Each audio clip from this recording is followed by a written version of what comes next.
What's up, friends? Mark Holmes here, and as always, I want to thank you guys for watching, commenting, subscribing, and being part of the Joe Blue Sports Report. Without you guys, as well as you ladies, this literally does not work. I know you're looking at me like, why you get that shit-eating grin? Well, you know, it was great because I went down the road, took care of business, okay? Drove over 320 miles today, and actually did demo with my wife, okay? Not as in we were fighting and tearing down walls. No, we were actually restoring a rental property. And if you actually subscribe to my other channel, okay, Joe Boo's Day Job, you would have seen what we were dealing with today, because I did a video in there because the renters had dogs that they kept in the hallway and didn't take them out. It was fucking nasty, excuse my language, but they then pissed all over the floor, and showing you how you can take care of that problem and so forth. So I took care of that. I'm back home. I'm still trying to figure out where the water's going with my waterfall. My waterfall is over here, and it's spilling out a lot of water.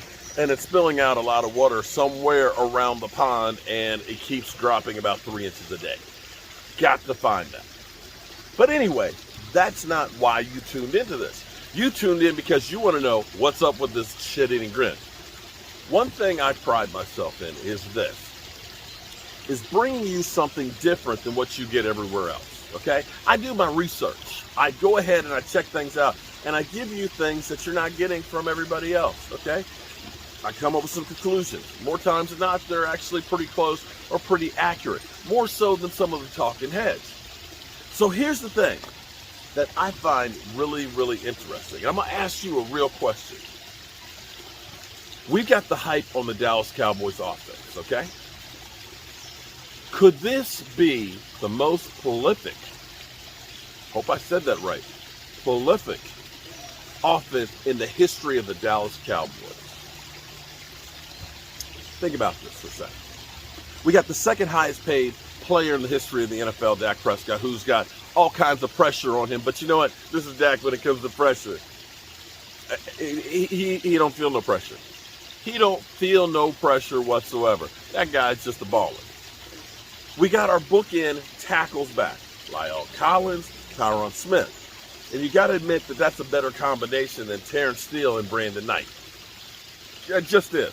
Because, you know, Terrence Steele was an undrafted rookie free agent and started 13 games. Now, he's better now than he was last year, but I'll take Lyle Collins over him, especially Lyle Collins has lost 10 pounds and looks really, really good. So you got that. Tyler Badish. Tyler Badish is so bad. How bad is he? He can even kick field goals. Not really good, but he can still kick field goals. I'm amazed that a guy over 300 pounds can lift his leg up this high.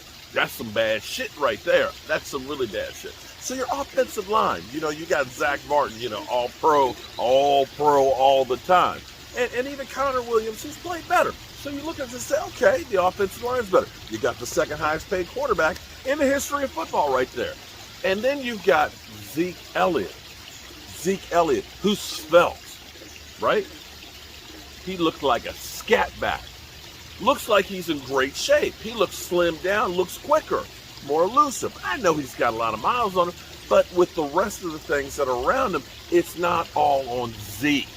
And this year, Zeke's not coming off of having COVID or coming off a suspension or dealing with issues from Vegas or anywhere else. Zeke, choking on my shit. Ooh. Hope that's not a foreshadowing. Zeke Elliott is only focused on football and being the best player he can be. Okay. Okay. All right. You got CeeDee Lamb looking to have a breakout year. Not that last year wasn't already a breakout, right? He came out the box as a rookie and played pretty damn good, especially with the alphabet soup of quarterbacks that we had last year. You know, think about it. He had Double G, he had Ben DiNucci, he had Andy Dalton, and Dak Prescott throwing to him. You know, I'm surprised I didn't throw a couple passes out there. He's looking to have a breakout year. You got Amari Cooper, be it he's coming off of an injury, but see, Amari Cooper, I got the game here with Amari Cooper. Amari Cooper reminds me of a former JMU Duke, Gary Clark. Gary Clark always seemed to be hurting during the week, leading up the game. Every week, Gary Clark was hurting. But come Sunday, Gary Clark always played, and he played lights out. I think the brothers just didn't like practice. Not a game now. We talking about practice. I think that's Amari Cooper's game. Because, see, when he showed up from the Raiders without having practice with Dak Prescott, bam, lit up the joint. I got you, Amari. I know your game, man. I know your game, Amari. So you got Amari. You got CD looking to break out, right? Then you got Michael Gallup, who doesn't want to leave, so he's out to prove and make the decision for the Cowboys difficult, right? So you got an offensive line, you got a quarterback, you got 3 receivers. And Blake Jarwin and Dalton Schultz, together, they're better than a Jason Witten. Heresy? Maybe. But I gotta tell you, Dalton Schultz's numbers last year were basically what we got the last 4 years out of Jason Witten, and maybe a little bit better, a few more touchdowns. I'm just saying, don't shoot the messenger. Jason Witten is still a Hall of Famer. Just telling you, the guy is better. He's underrated. Especially with those pieces around. So here's the thing.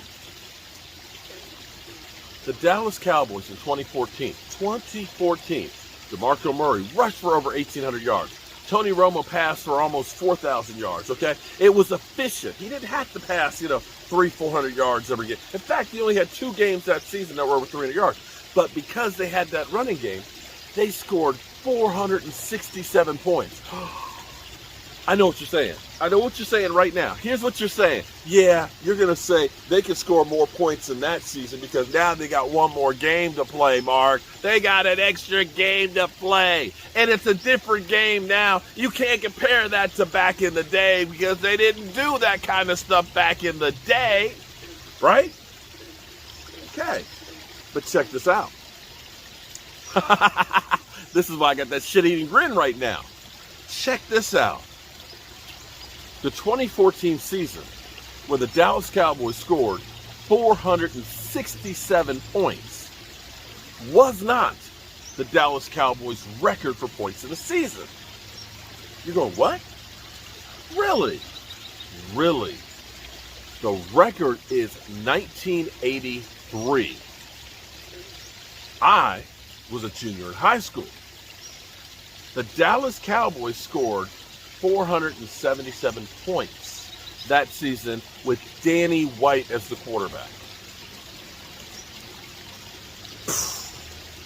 Your mind is now blown, isn't it? That was back in the day. 477 points. Now, here's the thing that's kind of cool about that. That averaged out to 28.8 points a game. What? If the Dallas Cowboys average this season with 17 games, 28.8 points a game, they get that record. And I know what you're saying, but you said, yeah, but Mark, they got an extra game there, man. See, you're full of shit, man. You're full of shit. I know you're full of shit. Yeah, that's what you're saying. That's what you're saying. But here's the thing. If the Dallas Cowboys score 29.9 points a game, they would beat what would have been H-game record for the Dallas Cowboys. So I ask you, could this Dallas Cowboys offense be the most prolific? Okay, the best that they've ever had scoring points. The best. Could it be the record-setting Dallas Cowboys offense? When Dak was there,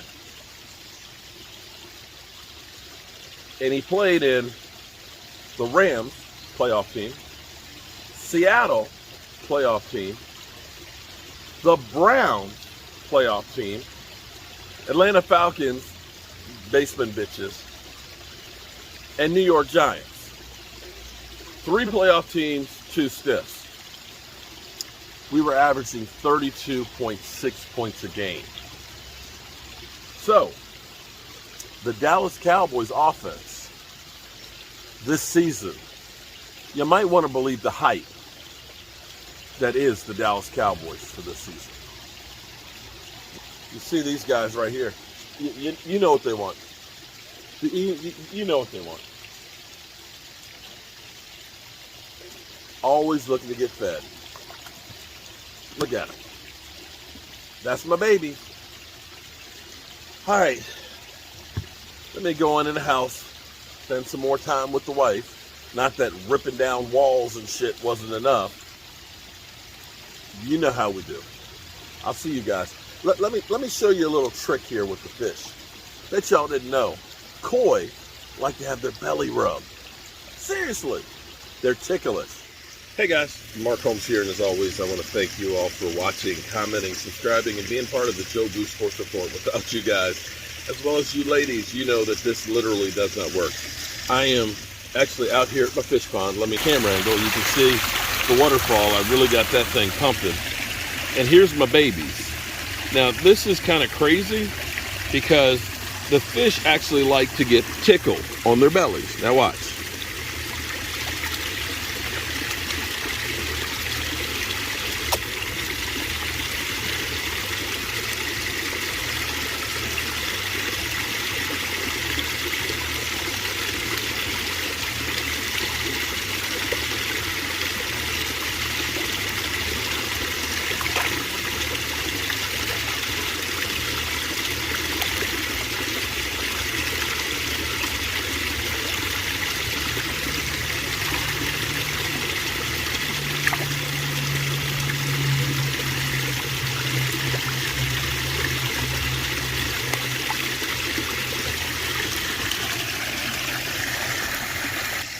Isn't that crazy?